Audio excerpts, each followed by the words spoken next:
Good afternoon. This is the second meeting of the Community and Protective Services Committee. Please check the city website for additional meeting details and can be viewed live streaming on YouTube and the city's website. The City of London is situated on the traditional lands of the Anishinaabe, Haudenosaunee, Na'Mok, and Attawandaron. We honor and respect the history, languages, and culture of the diverse Indigenous people who call this treaty territory home. The City of London is currently home to many First Nations, Métis, and Inuit people today. As representatives of the people of the City of London, we are grateful to have the opportunity to work and live in this territory.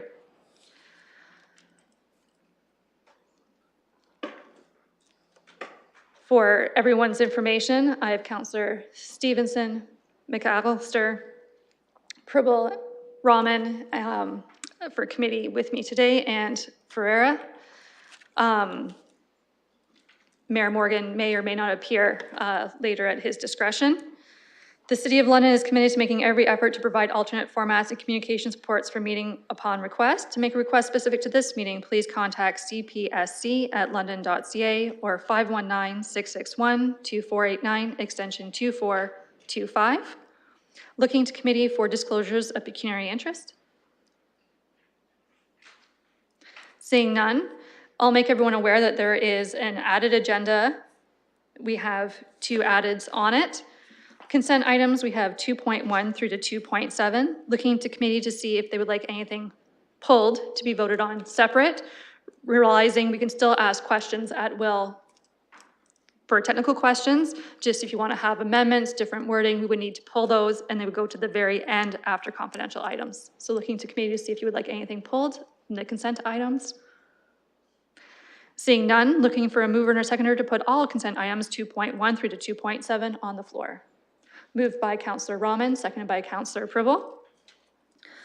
I will also make you aware as we go into any questions that item 2.2A is a second report of the Animal Welfare Community Advisory Committee. In the report, they had a request for Civic Administration to come and speak with them, which is not a problem, and the wording's prepared for that as well as we accept these today, and that they had feedback in support of the London and Middlesex Humane Society's request for funding for the budget process, and that feedback would just go to SPPC to make all council aware of it. So that wording is already part of this and taken care of. So starting my speakers list for anything on consent, 2.1 through to 2.7. I will start the speakers list with Councillor Ferreira. Thank you, and through the chair, I just got some questions for some of the items on the consent list. So I just wanted to kind of go through them and just kind of ask staff just some clarification stuff. So for item 2.4, shovel-ready affordable housing. So I did see that, so the new affordable housing units, they're going to use the city's coordinated access system by name through the tenant placement agreement for housing. So from what I understand, that is from the list, like the 3,000-ish list. That's where we're pulling residents for to put into that housing. Yep, I will go to Mr. Feldberg for a reply and recognizing that items 2.4 to 2.5 and 2.6 is all his, that if he would like to expand on anything else that would help us understand, please do so. Certainly. Thank you, Madam Chair, and through you. So first I'll answer the question and then I'll kind of connect all three reports. So what we're doing, we're actually taking a unique approach with the OAHS, which is the Ontario Aboriginal Housing Services. What they're going to do is they're going to identify the tenants, the Indigenous folks that will be housed in this particular development. And then what we'll do, because in many cases, or in most cases, the names on those lists are the same that we maintain on our lists. They'll be providing some information back to us so that we can start to reduce the folks on our list. So one of the things that we're doing with the contribution agreement and through the future TPAs, we'll be entering into some negotiations with them and discussing how we can do that moving forward. So that like I said, it's a relatively unique approach. And then just to connect the three reports that we have on the agenda this evening. So 2.4 and 2.6 really, they really demonstrate the power that the city has to be shovel ready. So what we've identified in 2.5 is a realignment in the roadmap to 3,000 units that will allow us to continue to continue to bring projects along to a status where we can essentially pull the permit when the senior government funding becomes available for us. This is actually, this allows us to be a little bit more nimble than we would normally be. I think it's actually it's a wonderful example of how we can respond to the local housing crisis. Councillor Ferreira? Thank you. And through the chair, that kind of did answer another question that I had about just on the shelf project. So I just wanted to know just some quick questions on that. How long would you anticipate one of these projects, like this one specifically, I think you said for 2.6, how long would something like that be on the shelf, and how many other projects do we have on the shelf currently? Mr. Feldberg? Thank you, and through you, Madam Chair. Great question. We're through the roadmap. One of the things that we're looking to do is take opportunities where we can. We have, like, for example, city-owned land, which we would have the ability to take through the planning process. So typically it takes anywhere from 6 to 18 months for us to move through the planning process. So that would include the rezoning, which your colleagues at Planning and Environment Committee would see. And then folks would go through the site plan process. And then ultimately, once we're ready, we'd get into the building permit process. At this time, these are the 2 shovel-ready projects we have, but we are starting to explore other opportunities so that we can be, again, continue to be more nimble and be able to respond to government funding when it becomes available. Councillor? Thank you for that. And I have just, I think, one more question here. Okay, so for section 2.5, shovel-ready projects roadmap to 3,000 affordable units. So some of the comments I see in the progress update report from the November CAPS report for the roadmap to 3,000 affordable units, I see that staff are considering a number of policy options, and I see that a point put forward was about the depth of affordability targets to exceed Bill 23 limits of the 80% market rate. And I just wanted to know, is that rent geared to income, or is that like just a little bit lower than the 80%, and how much, just is there like a target area in that area that we're looking for? Mr. Feldberg? Thank you, through you, Madam Chair. Another great question. So the 80% is that benchmark that's been established by the province. One of the things that we'll be doing following the strategic planning process that council will be entering into is coming back to you with a little bit more detail on what that could look like. So yeah, it would be establishing a way for us to assign roadmap dollars to those who want to exceed that 80% RGI or that the affordable housing targets that the province has created for us through Bill 23. Councillor, are you satisfied? Yes, I am. Thank you, Ms. Chair. Thank you. Looking for other speakers on the list, and welcome to Deputy Mayor Lewis to committee. And just for Deputy Mayor, all the consent items 2.1 through to 2.7 are on the floor should you have questions. Okay, next on my speakers list is Councillor Stevenson. Thank you, and through the chair, just a few questions around the general process here for the roadmap 3,000 to the roadmap to 3,000 units. On page 71, there's an annual program revisions showing the move from 6.3 million from affordable rental to city-led shovel-ready projects. When I do the math on that, it works out to between 7,000 and 9,000 per unit. And yet when I look on page 15 for the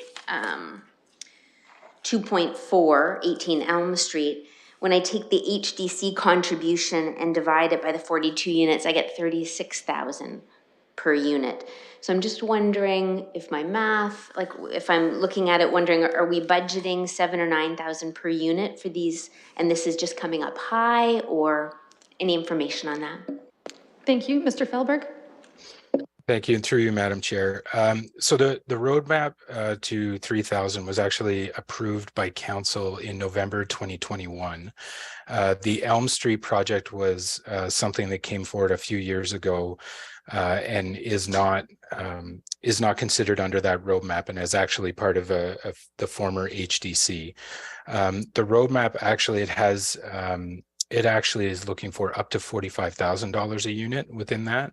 And we're looking, there's 2,500 units, which are considered in that $78 million or so, and then another 500 units or so, which would be through the operational rent supports that would be provided, which I think council is actually considering as part of this year's multi-year budget. Councillor Stevenson? So then these units and the ones on Sylvan that we're looking at aren't being included in the 3,000 units? So the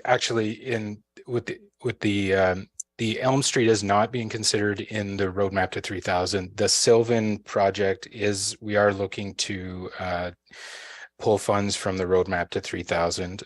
If you look in that report, you'll see that there's about a $5 million ask at this point. But one of the things that I'd like to highlight is that we still need to go through a tendering process. So we don't know the final value or the final amount for that construction project. So once that comes in, we'll be able to bring back that report for a source of financing, and then we'll be able to consider how much of the funding should come from the roadmap and what other sources we may need to approve.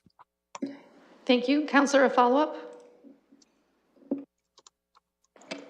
Yeah, so just to be clear, so the Elm Street 42 units won't be taken from the money for the roadmap, also won't be included in the tracking of, like it'll be an additional outside of whatever's reported for the 3,000 units? That's correct. Sorry, through you, Madam Chair, that's correct. Thank you. If you're satisfied for now, I will go to Councillor Pribble. Okay, I just have one more, if that's okay. Yep. Similarly, and through the chair, when I look at the Sylvan that's going to be considered to go through the roadmap for 3,000 affordable units, if we're looking at 5 million coming from that fund, and if I'm reading this correctly, we're going to get 42 units from that, that works out to about 119,000 per unit. Is that correct? Mr. Feldberg? Through you, Madam Chair, that is correct, yes. Yes, So just helping me understand, so in the budget for the roadmap, it looks like we're planning on 900 units for 6 million. I'm just looking to understand this a little better. Sir. Through you, Madam Chair. So as I suggested, the tendering process is still something that we need to go through. So we still need to go out and actually tender for the project. So the estimates that we have right now are based on what we've seen out there in the market. We need to finalize those. And then at that point, once those numbers are completed, we would be coming back to committee with a request to award the tender and a source of financing for the project. At that point, we would be looking for additional sources. So if you look at the part of the project funding sources, one of the examples that we have there is the Reaching Home Fund, and then we could be looking at another location for funding, recognizing that the 8.8 million is something that CMHC is providing us in order to complete the project. So still a little bit of work left to do. Thank you. Okay, Councillor Pribble? Thank you, Sir the Chair. I have a question in regards, again, page 71, the roadmap to 3,000 units. We put into total target units, City Light shaft ready under 4,200, and it was annual capital budget 0. And is it just because in that time it was 0, or are we transferring it from above, from the affordable units, or from somewhere else? Mr. Feldberg? Sorry, Madam Chair, would you be able to repeat the question? on page 71, item 4, roadmap programs, and it says city light shaft-ready projects. And total target units is 200, annual capital budget 0. And I'm just wondering if the 0, it's when we, in the time when we did the total units, there was no budget, or if we are bringing it from above. Okay, so page 71, line item 4, with the $0 in annual capital budget funding for city-led shovel-ready projects. Thank you, through you, Madam Chair. Thank you. That's helpful. So when the original Roadmap to 3000 report was brought forward, the intention of the program was to leverage the expertise of third-party partners, so nonprofits in the for-profit development industry, as well as leverage funding from upper levels of government. So at the time, although RHI projects, so the previous title of that that line in the roadmap budget was called City RHI projects, and what we've done since then is what we've identified is that there's a need for the city to take some leadership on that and take projects through the planning process, get them to basically that shovel-ready status, so that when the funding is announced from that senior level of government, that we're able to respond to that and actually build the either build it ourselves or find a partner to go out and build. And what you see on the agenda is an example of both of those. Councillor Pribble will follow up. No, thank you. Is there any other committee members with questions, or Councillor Lewis before I go back to Councillor Stevenson? Welcome, Deputy Mayor Lewis. Thank you, Madam Chair. I appreciate you taking a moment to recognize me. I do want to just, for clarification, ask a question through you to staff on the Roadmap to 3000 update. And specifically, I want to make sure that I'm understanding what's in the report in the Table 1, that would be on page 70, in subsection 8, the inclusionary zoning aligned to bonus zone approvals, where we've got a total target unit of 300. We've got 259 units listed as complete, 0 and 0 in terms of the in progress and planning, but we have it asterisked that reflected in units complete bonus units are contingent upon applications for new development, and future reports are going to be adjusted. I know for a fact that, sorry, we have some bad echo here.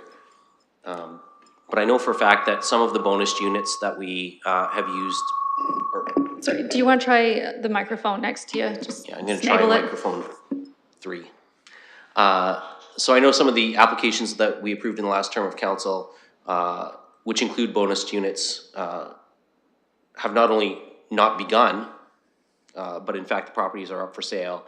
And when a new purchaser takes the property, whether or not we get that same proposal, as planning committee saw, is up for a matter of debate. So should we expect in the future to see those number of units actually drop in the interim, given that some of those units are, which were approved through the planning process, are actually never going to be built? Thank you. Mr. Feldberg. Through you, Madam Chair. That's a great question, Councillor Lewis. So two things. First off is if they were to remove the bonus zone, that would actually constitute essentially a rezoning, an entire rezoning of the property. So Planning and Environment Committee would have an opportunity to hear that and make a decision on whether it was a reasonable ask by the proponent. The second component of that is that really with the bonus zones, we're at the mercy of the property owner on when they bring forward the application. So it was even recognized in the Roadmap to 3000, the original report, which when I was preparing the report for the this update, I found that any of the bonus zones should be considered as the units in planning as opposed to units complete. So it's an adjustment to reflect what the original roadmap was, how it categorized bonus zone. Deputy Mayor Lewis. Thank you, Madam Chair. So I think that answers the question. My only concern is that if we're moving them to units planned, when in fact the planning application itself is essentially dead in that the property has been put back on the market as listed for sale, what a new owner brings forward, you know, is likely to be a new planning application, and I realize that Planning and Environment Committee will deal with that when the new application comes forward. I'm just concerned that we're counting those bonus units as planned, when in fact, in some cases, the application is dead, because the land is up for sale. So, and to my understanding, there's perhaps a dozen or so units right now that are listed as complete, and I understand the moving them to the planned part. But there's about a dozen or so that actually are not going to exist under the application that was previously submitted, because the applicant is not moving forward with that. So I guess what I'm asking is, how are we going to deal with those dead units? Because while the bonusing zone may still exist, if there's no longer an active application, they're not really in planning either. So while the zoning may allow for them, at that point, they're not even planned. So how are we going to deal with those? Mr. Feldberg? Through you, Madam Chair. It's a good question. I guess what I would point to is that we're talking about 300 units of the overall 3,000 unit plan. So not a significant amount. Yes, 10% of the overall, but not a significant amount in the overall. I mean, again, the nature of the way that bonusing works, that is the risk that we run, in that we're relying on the developer or the applicant to come forward with a project. We could certainly we can work with them. There are some other opportunities within the roadmap, right? Like there are some we can provide some grants for Planning Act fees or development charges and whatnot, although Bill 23 has changed that a little bit as well. So I really don't have a good answer for you at this point, but what I'll suggest is that when we come back in the spring with our more updated program, that we'll tackle this particular issue in head on when we report back to you. Deputy Mayor Lewis, are you satisfied? Given the changes that the province continues to impose on us, I think that's more than a fair answer. I appreciate Mr. Feldberg clarifying that. I'll just offer some food for thought that maybe we need an additional column on the table that indicates zoning approvals, but no planning application active.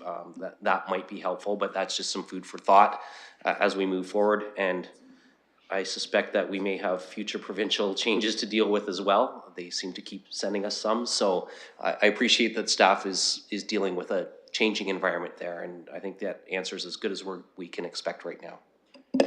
Thank you. Councillor Stevenson? Thank you very much. Just one more clarifying question and then a new one. So the clarifying one is, in the 6.3 million that we're looking to being moved from affordable rental to city-led shovel ready, is the 5 million that's estimated for the Sylvan property expected to come from that 6.3 million, or anticipated? Mr. Feldberg?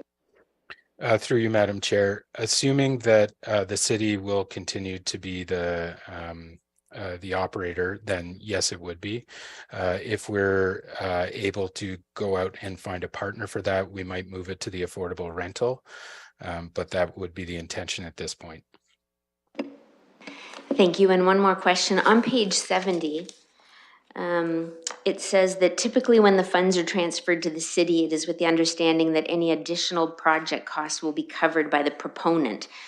And then it says in the next sentence, in a city-led project, the balance of funding would come from the roadmap through this realignment. So am I to understand that in this realignment, we would be bearing the additional costs of a project rather than the funding partner? Mr. Feldberg? Through you, Madam Chair. So where the CMHC is providing funding, they cap the amount of funding that they provide. So in the RHI report, you see that they're providing 8.8 million, and that would be the cap of their project. So it would be up to the proponent or the city to provide the balance if there was an additional cost of the project. So yes. Okay, so here where it says in a city-led project, the balance of funding would come from the roadmap through this realignment. Is that the switch that we're looking to make? Is that the city is going to bear the additional costs? Through you, Madam Chair, that's correct. Okay, Counselor, you're satisfied? Yes, and thank you, Mark. Through the chair. Okay, it would be Mr. Feldberg, just as we're at. Okay, as Mr. Feldberg's been the highlight in the star of this meeting, any further questions for him or anyone else who's joined us for any consent items 2.1 through to 2.7? As at this moment, I have no one else on my speakers list, so.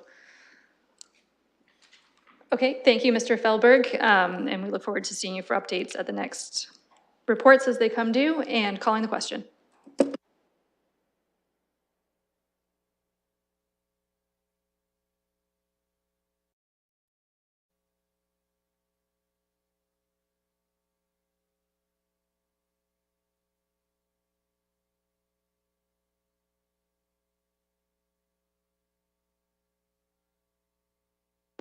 I vote yes.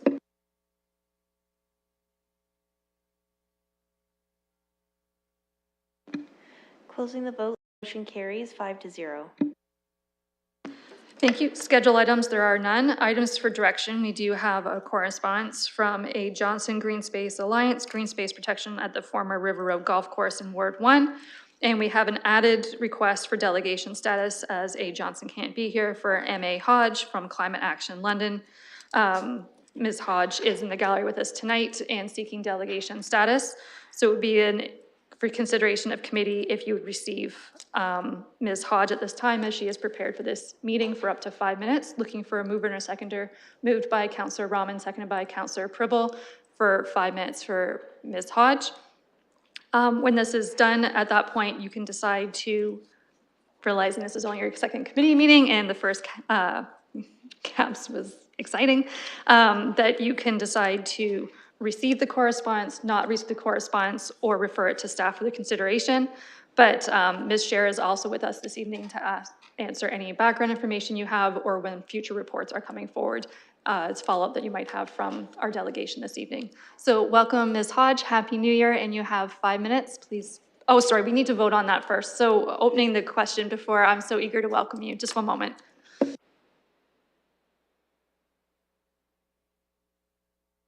I vote yes.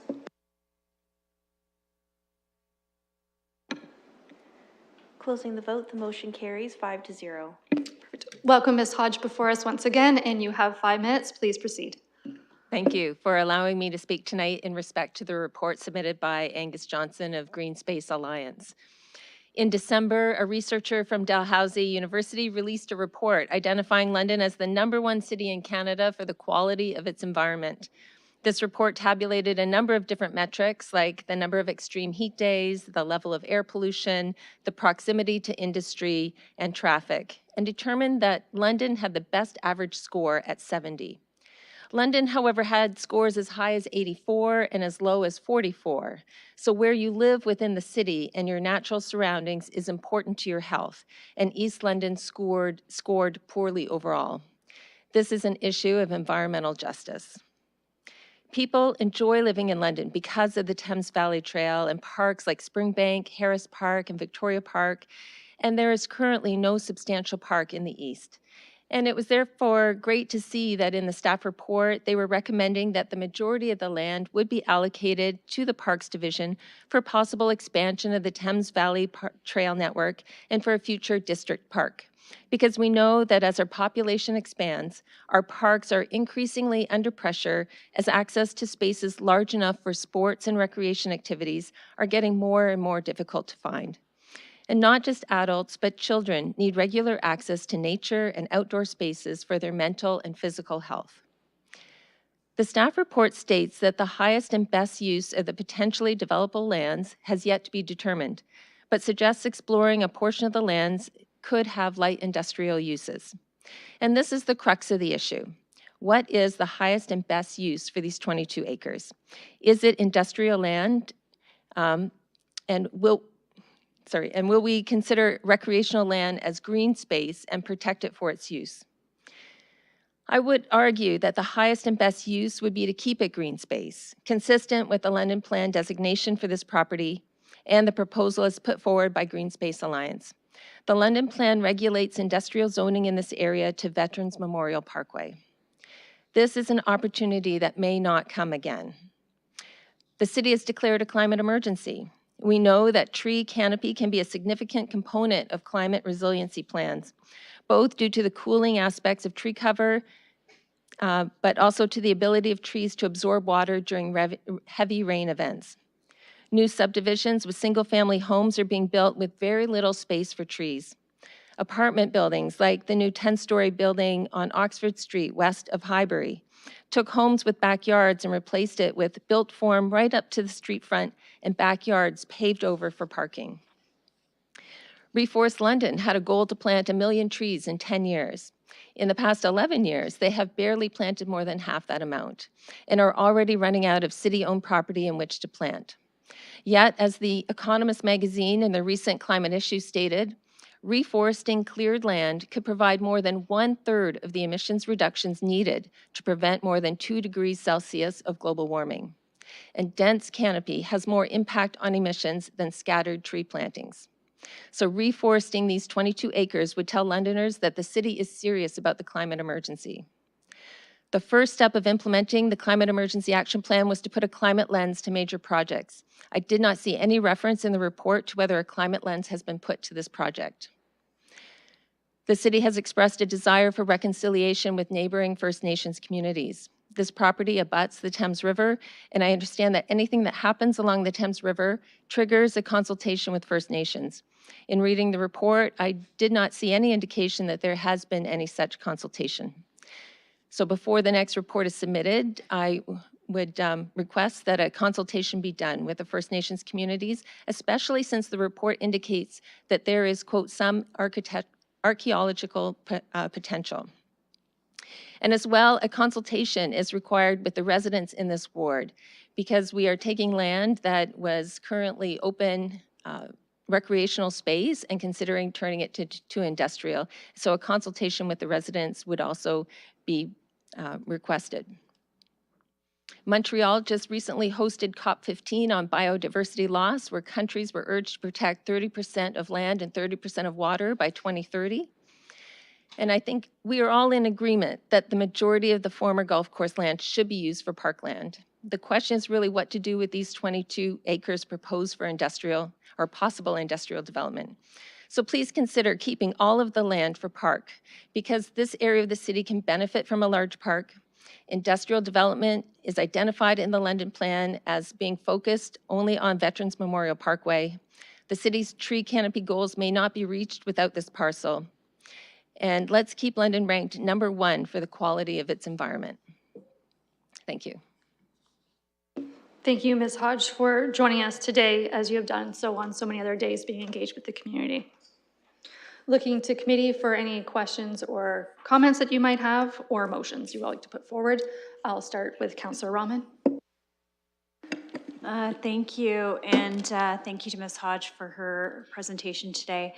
I'm just wondering through you to staff if they can provide any information as to when we might see more information coming to committee. Thank you. Thank you, Ms. Chair. Realizing this committee is all new councillors and we got to this point via the formal council, if you want to give a background on how we got here and the reports that are coming up and what will be considered in those reports. And you certainly heard Ms. Hodges' questions regarding if a climate lens is going to be used in this project, if there's First Nations consultation happening, as there might be archaeological potential, and what kind of resident engagement happens at what point in this process. If you want to wrap it all in, that's great. Thank you. Thank you, Madam Chair. That doesn't sound like an ambitious answer at all. So as part of the disposition of the former River Road Golf Course and the decision to cease golf operations, there was direction to staff to evaluate what, if any, of that property could be used for redevelopment. So in the initial screening of that, it's been determined that the vast majority of it, about 114 acres, needs to be retained for a district level park. The work to plan that park has just started. We're actually working on the project charter right now, and that will start with a needs assessment of what sort of recreational natural amenity ought to be on that space.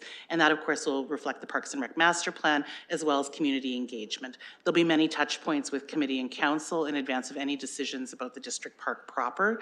What remains is the balance, approximately 22 acres, that could potentially be developed because it is outside of the floodplain and is close to River Road. Our staff and realty services, who were unable to be here tonight, but I've conferred with them, are evaluating what potentially could go into that location. If that land were to be declared surplus and any decision is made about whether or not it's redeveloped or retained, that also would have to come back to committee and council before any decisions are made. Right now, it is being done as the realty exercise to see what even potential it has. So no consultation has occurred with respect to any of this land. One being a fairly lengthy process around the district park that will take some time and there will be a lot of conversation, and the other one being the realty exercise that's underway right now. And as that comes back forward to council later this year, and then we're expecting to be around fall, that would be the right time to decide about consultation. At this point, there's not a plan in place to go out to the public with. However, we certainly serve at the discretion of committee, and if there's direction to advance that or change that, we would take that advice and incorporate that into the realty assessment. You did pretty good with that. Councillor Rahman, a follow-up, as that was a lot of information to process all at once. Looking for anyone else on my speakers list before I go to the visiting deputy mayor. Okay, Deputy Mayor Lewis. Thank you, Madam Chair. We're going to try this mic first because IT thinks they may have corrected the echo, and that does sound significantly better. So I will try from this mic and switch to the other if necessary. So, colleagues, I'm going to really encourage the committee to simply receive this information at this point in time. As we heard from Ms. Scher, we're a long ways off from any decision point. Even a report back from Realty Services is going to be at best in the fall of this year. And with other things that from the chair of corporate services viewpoint that we stick on their plates sometimes with Realty Services and land acquisitions for other projects, it might be longer. So I think we need to understand that Mr. Warner and his team have a number of things that they're working on besides just this project. However, we have heard it from Mr. Warner's team in the end of the last term of council that there is a need for more serviced industrial land for our growing community and the jobs that those industrial zones will bring to us. We should not, for a moment, fool ourselves into thinking that we're not going to rezone any more land for industrial use in this city. We are. Industrial land use demands will continue as we continue to attract employers and economic opportunity to the city. I'm going to say, with no intent to show disrespect to Ms. Hodge, I represent the East End. We have an incredible park amenity in Kiwanis Park, which stretches through Ward 1 and Ward 2, which does connect to the TVP already. We also have a tremendous green space with a beautiful new community center on it at East Lyons Park. The idea that the East End has no great park amenities is simply false. And even an analysis of the report that was referenced would show that, of course, the area is going to score lower when we have a significant area of industrial zoning included as well, where people don't actually live because it's an area where they work. So that is going to drag the numbers down when you look at an evaluation of the city on a geographic basis. We need to let both the environmental impact studies and Realty Services work happen, come back, and tell us what, if anything, can be done with this land. We actually don't know yet. Realty Services may come back and say, there is nothing else we can do with this, so it should be retained. They may come back and say there's considerable potential here and we should advance something else. But I want to underline something very important. When the Parks and Recreation Master Plan was put together, with considerable community consultation, by the way, this land was operating as a golf course. This was not considered as parkland. So right now, what we actually have is a piece of land that is actually surplus parkland that doesn't have a budget for any improvements, whether that be reforestation, which I've publicly stated in the past, I'd be really very much in favor of reforesting a big chunk of this land, because I think that would be, as Ms. Hodge pointed out, of great value. Denser tree planting is a better value.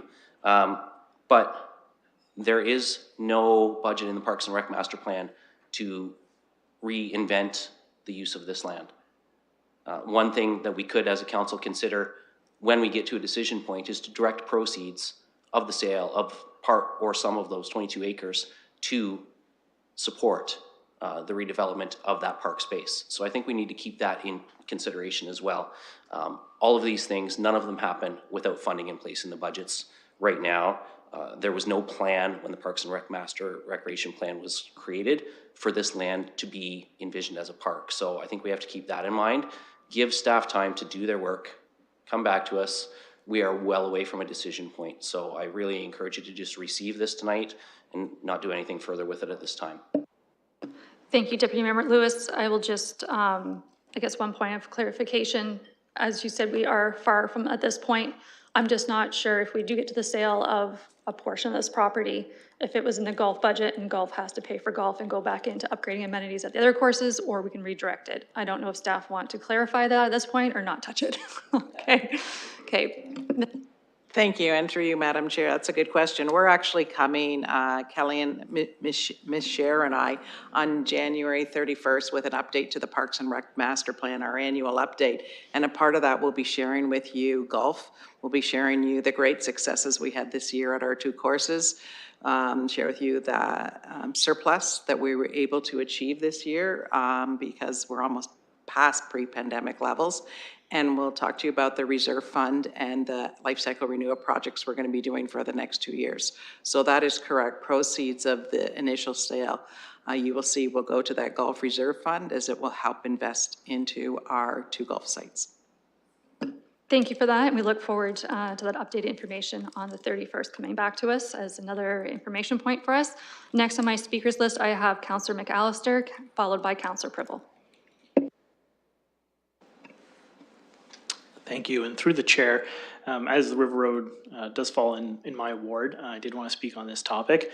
As many have already stated this evening, we're early in the process, and I do want to state that Ward 1 constituents are very interested in this, and they would like to have their voices heard. I know there's a lot of organizations that are interested in it. As Deputy Mayor Lewis stated, there are parks in East London, but this is a very special property. A lot of people have reached out to me in terms of what they would like to see done with it, and I would like them to have the opportunity to speak on that. I know this has drawn a lot of criticism in terms of what people would like to see with the property. From my own point of view, I am leaning more towards retaining this as a green space. I do think that we desperately need it. I do know that there is a desire for the light industry, but as River Road stands right now, it is in pretty rough shape.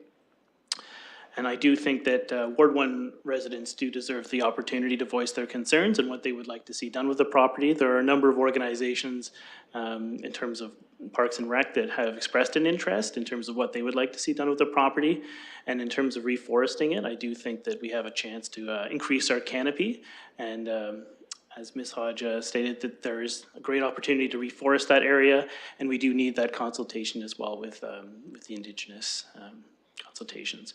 So I would advise that we leave this for now. There's more information to come. I have been working through all the past information available, and I would encourage all fellow councillors to examine it as well, because there's a lot to work through, and I look forward to our future discussions on this. Thank you.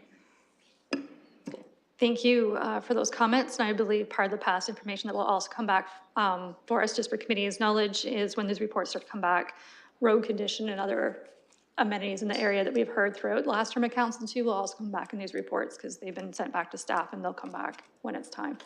Councillor Privel? Just to kind of add what was kind of already said before, but say we are a council who is fiscally and environmentally cautious and friendly. And I do think that looking forward to receiving those reports throughout this year, because if we have a currently, as I would consider it, we have 100% mess there. And if 20% of potential development and raising money to make the 80% looking great, which could be potentially much better than the 100% right now. So I think we do have an opportunity here. I don't see it as a negative towards the environment whatsoever, because potentially we can raise the money and make it even better. But we'll wait, and based on the information I received today, where we are, I would like to just make a motion to receive this report. Thank you. If you refresh your screens, the committee clerk has prepared that wording of just to receive the report, the letter as it's sent, and the delegation that we've received. So my understanding is Councillor Pribble will move that, and it would need a seconder, and then I'll continue with my speakers list. Seconded by Councillor Rahman. My next speaker is Councillor Ferreira, and then that concludes my speakers list. So if you want on it, let me know. Councillor Ferreira.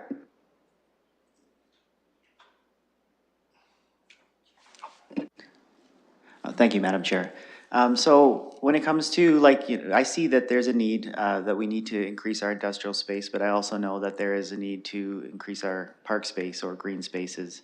So when it comes to any kind of sale or disposition of city-owned land, I do like to make sure that we cross all our T's and dot our I's and really look into it before we actually make a decision. I do know that this is way off, so I do appreciate that we do have the time to really consider everything. And from what I see, that the Realtor Services are looking into it, but from what I understand, there's an environmental impact assessment also taking place for that land. Just before I move on, I just want to make sure, is that correct? Ms. Chair?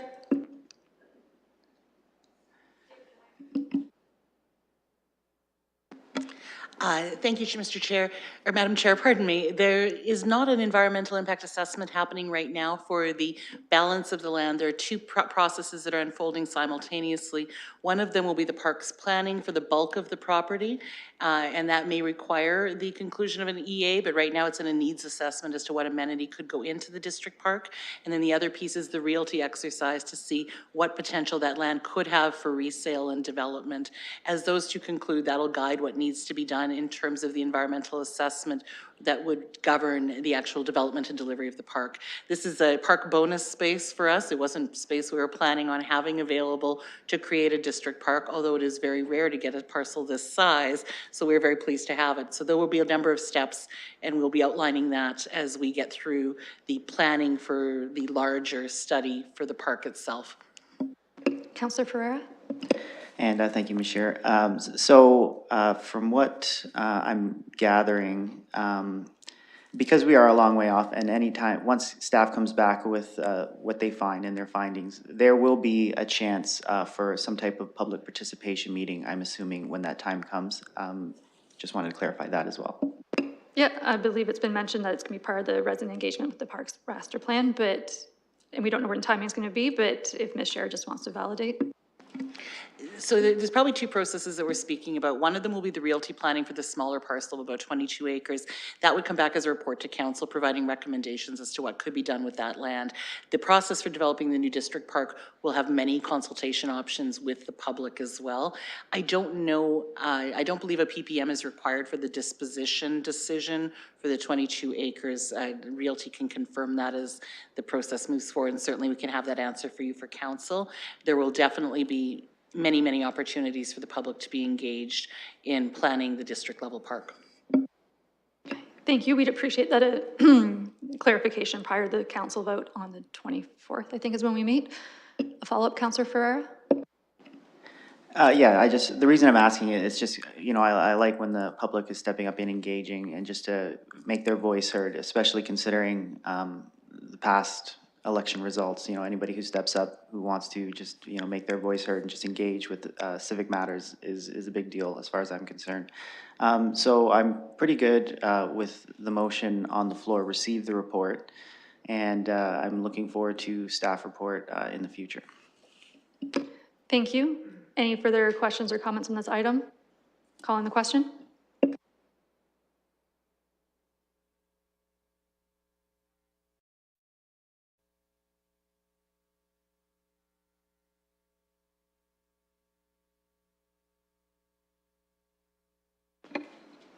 Closing the vote, the motion carries 5-0. Thank you. We have no deferred matters. I believe a councillor may have a question for additional business. I'll go to Councillor Pribble. Just through the chair to the staff, I just wanted to ask you for an update on the winter response for the homelessness, kind of where we are now, if the things are in place, if we are verifying that the agencies, whatever they have committed to, if they are delivering. So I just wanted an update on this issue. Thank you. Mr. Dickens, are you able to provide a general update at this time? Thank you, and through you, Chair, the winter response is going reasonably well. We're seeing the daytime spaces fully occupied every day, including just across the park here from us. They're seeing over 100 people a day in those drop-in spaces. We're seeing shower services being offered in the community at minimum 3 times a week. The CMHA Coffee House is open. It's being well utilized. We are seeing some of our agencies start to add more overnight spaces, be it through some of the church locations or some of the existing resting spaces. So by and large, we're seeing the winter response continue to mobilize as it is an ongoing mobilization. We are starting to see some scaling up coming next week. Like any organizations, they're still battling the threat of illness, be it flu or colds or COVID, and still trying to overcome some of the staffing and recruitment challenges. But by and large, things are moving really well. And we continue to look forward through the efforts of the whole of community system response and the health and homelessness summit that we continue to have, with another one coming up in January, which will position us that we no longer have to have these conversations about a winter response, and that we actually have a fully sustainable and robust permanent response that the community can rely on. Thank you. Councillor?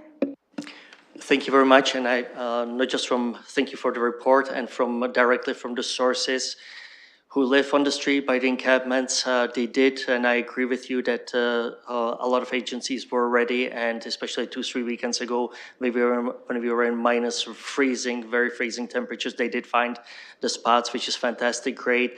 Just one last thing is, I really would like us to have a mechanism so we follow up and make sure that the agencies deliver what they committed to. And I don't know if it would be sending by inspections or whatever it would be, but I really want to, because we are spending a lot of taxpayers' money, and I just want to make sure the commitment and the accountability from agencies is there. But thank you very much. Thank you. Mr. Dickens, would you like to comment on that? Thank you, Chair. Certainly, so with a lead organization in the community, they've worked to create mutual accountability throughout the system this winter.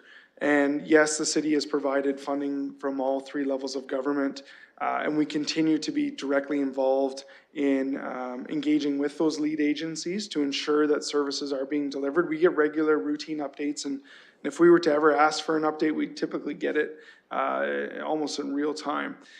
In order to the suggestion of going out and doing inspections at locations with operators is not something the city staff on my team would have capacity to do.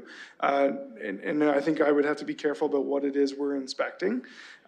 If there are complaints coming forward that there's something not happening or something unsafe or something untowards, we, along with our community partners and lead agencies, would absolutely respond in quick order to make sure we rectify and identify what those concerns are. But we have full faith and confidence in these organizations, their board of directors, and the agreements that they've signed on, that they will deliver what they've said to deliver. And if we start to hear that things are contrary to that, then we do have the mechanisms to engage. But we would not have the capacity or the ability to go out and do spot inspections or inspect organizations or their facilities. Thank you. Councillor? Just one more follow-up question. So let's say if an agency commits to 75 beds, and potentially, because again, the homeless people, when they come in, they have no idea it's 75 beds. They don't even count how many beds there are in there. But us to verify it, so there's really no way, no method for us to verify that if the agency commits 75 beds, that they deliver the 75 beds. We currently just take their word for it. Mr. Dickens? Thank you, and through you, Chair.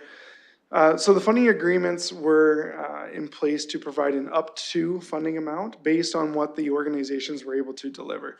What we have in place, I'm going to get a little technical here, so my apologies to the committee, but we have a database that every single day and every single night when somebody walks through a door, they're entered into the system, it's tracked, it's recorded, and those involved in that system also get those alerts and they're able to monitor. So we can see where we have high demand, we can see when that's happening, and then we can see where we have vacancies. And that is no different than what happened when the city was at the helm, leading this response over the last 2 years. We would have an overnight drop-in space, and we would see demand spike, and it would spike with people who had already checked in to reserve a bed at another organization. So now that organization, although they said they were going to offer 20 beds, they're only running at 10 or 12 because people migrated elsewhere. So as a system as a whole, we're filling all the beds that are available to us, and the organizations continue to add more beds. And our real-time database allows us to identify who's staying where, who's been where, and where we're starting to see migration of populations. All right, hopefully that answers the question. Counselor? Thank you for your answers. Okay. At this point, that concludes our deferred matters and additional business in our public agenda. We do have one confidential item to go in camera for, being 6.1, confidential information supplied by Canada, province, territory, crown, agency of same, a matter pertaining to information explicitly supplied in confidence to the municipality by a province. Looking for a mover and a seconder to go in closed session. Moved by Councillor Stevenson, seconded by Councillor Rahman. Calling the question.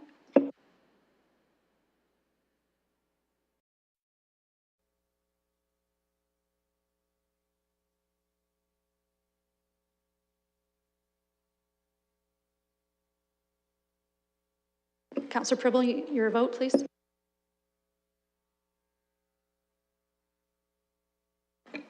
Closing the vote, the motion carries 5-0.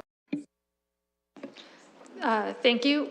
Members of the gallery have exited. We'll lock the doors in just a couple of minutes to get everything situated.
Counselor Ferreira? And thank you, Madam Chair. I can report that progress has been made for the item that we went into closed session for. Thank you. Thank you for that, and to committee and all those who joined us today. That comes to the end of our agenda. Looking for a motion to adjourn. Moved by Councillor Stevenson, seconded by Councillor Ferreira. A hand vote of all in favor. Motion carries 5-0. Thank you, everyone. Meeting adjourned. Have a wonderful day.